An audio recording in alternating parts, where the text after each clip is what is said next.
participer à un cours synchrone sur la plateforme VIA. Donc, première chose, je valide que c'est bien mon micro-casque qui fonctionne. Je peux cliquer sur musique pour faire un test de son. Je choisis écouteur et je fais confirmer. Donc, actuellement, j'assiste à un cours dans lequel je suis seul avec l'enseignant, donc moi étant participant Eric. Donc, quand vous allez arriver dans une classe virtuelle comme ça, vous allez toujours être en mesure de consulter ce que le prof décide de vous montrer sur votre écran à droite. Donc, vous êtes spectateur, vous n'avez pas d'accès à modifier la présentation, vous ne faites que regarder. Par contre, vous avez des petites actions d'interaction que vous pouvez faire pour contacter votre professeur ou pour faire des interventions. Premièrement, le prof va souvent encourager l'utilisation du clavardage. Comme vous voyez ici en bas à gauche, on a le clavardage public qui est ici. Donc ici, il suffit que je n'ai juste à écrire, là, par exemple, bonjour. Quand vous écrivez dans l'onglet public, c'est visible par tous les participants. Actuellement, dans la liste de participants, vous voyez qu'il n'y a que moi.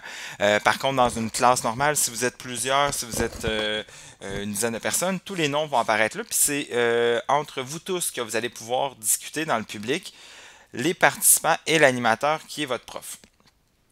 Si jamais vous avez une question plus personnelle ou plus pointue directement à votre prof, vous pouvez cliquer sur animateur et puis la question va être lue uniquement par les gens qui sont dans le haut de la liste, donc dans la section des animateurs. Donc, je vais écrire encore bonjour,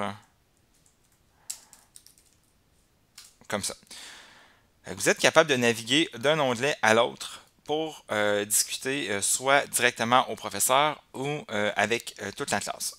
Là, ça dépend vraiment des stratégies de l'enseignant. Généralement, on va favoriser de faire toujours les échanges dans le clavardage public là, pour rendre ça plus dynamique. Puis des fois, une question que vous posez en privé à un prof pourrait être posée 3 fois par des personnes différentes en privé. Donc, il vaut vraiment mieux la poser en public à ce moment-là. Vous avez d'autres questions, vous avez d'autres façons, d'autres choses à demander à votre prof. Vous pouvez, en haut à gauche, il y a le bouton main. En cliquant sur le bouton main, vous pouvez lever la main.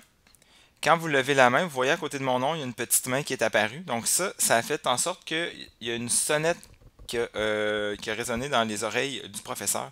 Votre nom se retrouve à venir dans le haut de la liste des participants si vous étiez par exemple le 8e ou le 10e. Donc votre nom arrive dans le haut de la liste des participants. Le prof entend la cloche sonner dans ses oreilles, donc il sait à qui il s'adresse. Et puis comme vous remarquez, actuellement là, je vous parle, mais dans la classe VIA, mon micro et ma caméra ne sont pas activés. Pourquoi? Parce qu'ici, je vois le bouton de caméra et je vois le bouton de micro qui sont en grisé. Donc, par défaut, quand vous entrez dans une classe virtuelle, on ne vous voit pas et on ne vous entend pas. Si vous voulez prendre la parole pour poser votre question de vive voix au prof, il suffit de lever la main. Et puis le prof de son côté va libérer votre bouton de micro et puis vous avez besoin que de cliquer sur micro. Et là, vous demandez de diffuser votre voix. Mais là, vous voyez actuellement, le prof ne m'a pas donné le droit d'utiliser mon micro, donc je ne suis pas en mesure de le faire. Par contre, quand vous levez la main, le prof libère votre micro ou libère votre caméra et vous pouvez uniquement, en cliquant sur le bouton du micro, activer votre voix. Donc, une fois que vous avez terminé, que votre question a été répondue, vous pouvez fermer votre micro, puis vous pouvez aussi baisser la main. Donc, pour baisser la main, on doit revenir cliquer sur la main et cliquer sur aucun état. Donc, c'est la partie des états. Au niveau des états aussi, il y en a différents. Il y a le pouce par en haut, je suis d'accord, je ne suis pas d'accord, je comprends, je ne comprends pas, je suis absent ou je suis occupé. Donc, tout dépendant des stratégies de l'enseignant. Généralement, il peut vous poser des questions à savoir si vous suivez bien, si vous avez des questions, quoi que ce soit. Donc, vous pouvez faire pouce par en haut, pouce par en bas.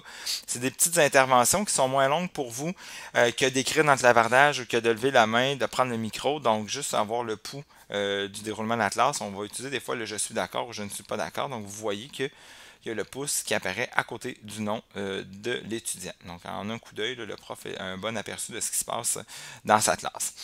Au niveau du je suis absent ou je suis occupé, très important, si par exemple pendant votre classe virtuelle vous devez vous lever, ça sonne à la porte, un enfant qui vous demande attention immédiate, vous devez quitter votre écran, moi je vous suggère fortement de vous mettre en mode je suis occupé. À ce moment-là, le prof est en mesure de savoir que vous n'êtes pas devant votre écran. Il peut savoir aussi que s'il prend des présences, il y a de fortes chances que vous ne soyez pas en mesure de répondre ou de confirmer votre présence. Donc, avec cette petite roue-là, cette petite anneau d'interdiction-là, ben, ça confirme que vous n'êtes pas devant votre écran. Et aussi, la nuance entre le je suis occupé et le je suis absent, c'est souvent le je suis absent, on va l'utiliser pendant la pause. L'enseignant va vous dire, bon, ben, on prend une pause, il est 10h45, on prend une pause pendant 15 minutes, on revient à 11h. Mettez votre petite horloge en attendant, puis quand vous êtes revenu devant votre ordinateur, quand vous êtes apte à reprendre la classe vers 11h, 11h moins 2, moins 1, vous enlevez votre horloge. Encore une fois, ben, le prof, lui, est capable d'avoir une vue d'ensemble, à savoir est-ce que tout le monde est revenu ou est-ce que il manque encore beaucoup de gens pour reprendre la classe. Mais n'oubliez surtout pas d'enlever votre petite horloge ici et vous remettre à aucun état quand c'est terminé. Donc, au niveau des interventions, de ce que vous êtes capable de faire dans VIA, c'est vraiment lever la main, activer votre micro ou utiliser le clavardage. Si jamais vous trouvez que votre écran est trop petit ou est trop grosse, le seul autre contrôle que vous avez, c'est le zoom. Donc, vous pouvez zoomer ou dézoomer pour bien voir les notes de cours. Ça, le prof, il n'a pas le contrôle sur votre écran parce que vous savez qu'il y en a qui parmi vous allaient suivre la formation sur un gros écran, un petit écran, peut-être des fois même sur du mobile. Fait que c'est vraiment à chaque utilisateur de gérer le zoom de son écran. Sinon aussi, quand vous avez un problème avec votre micro ou avec votre caméra, vous pouvez cliquer sur la flèche à droite. Vous pouvez changer votre micro. Donc là, vous voyez, moi par exemple, j'ai plusieurs micros qui sont installés. Vous voyez la barre de son qui rentre dans mon micro. Si jamais vous trouvez que votre son est peut-être pas assez élevé, par contre, c'est plus rare pour vous de vous en apercevoir évidemment, mais vous voyez, là, vu que j'ai monté le son, je tombe vite dans le rouge. Et en étant dans le rouge, ben, ça griche dans les oreilles des autres. Donc souvent, on le laisse à 50%. Et puis vous pouvez faire des tests à savoir si tout fonctionne bien. Vous pouvez aussi, dans un cas de force majeure, si vous êtes mal pris, vous avez un problème technique, quand vous êtes dans votre classe, si vous arrivez à vous brancher mais que vous avez un problème d'ordre technique, vous pouvez cliquer sur la roue dentelée et venir cliquer sur Assistance. Moi, je vous conseille fortement, quand vous avez un problème technique, de venir contacter l'assistance technique de VIA en cliquant ici pour chatter avec l'assistance technique. C'est le soutien technique de la plateforme VIA, donc c'est un soutien technique en français qui est ouvert de 8h le matin à 22h le soir, 7 jours sur 7. Et puis quand vous contactez les gens par le chat, ben, ils sont déjà en mesure de savoir dans quelle classe que vous vous retrouvez, à quel endroit vous vous retrouvez. Ils vont venir se brancher dans la plateforme VIA, puis ils vont être en mesure de travailler avec vous en parallèle, à venir voir un peu dans votre ordinateur, est-ce qu'il y a des pare-feux qui bloquent des accès, est-ce que c'est peut-être un problème de micro, de connexion, etc. Donc vous pouvez le faire vraiment de cette façon-là en venant contacter l'assistance technique. Quand vous voulez faire disparaître cette fenêtre-là, vous cliquez là-dessus et puis ça disparaît tout simplement. Donc voilà pour l'utilisation de la plateforme VIA. C'est pas plus compliqué que ça. N'oubliez pas par contre que vous n'avez pas accès à votre cours en tout temps. Vous y avez accès uniquement que 30 minutes avant le début de la classe.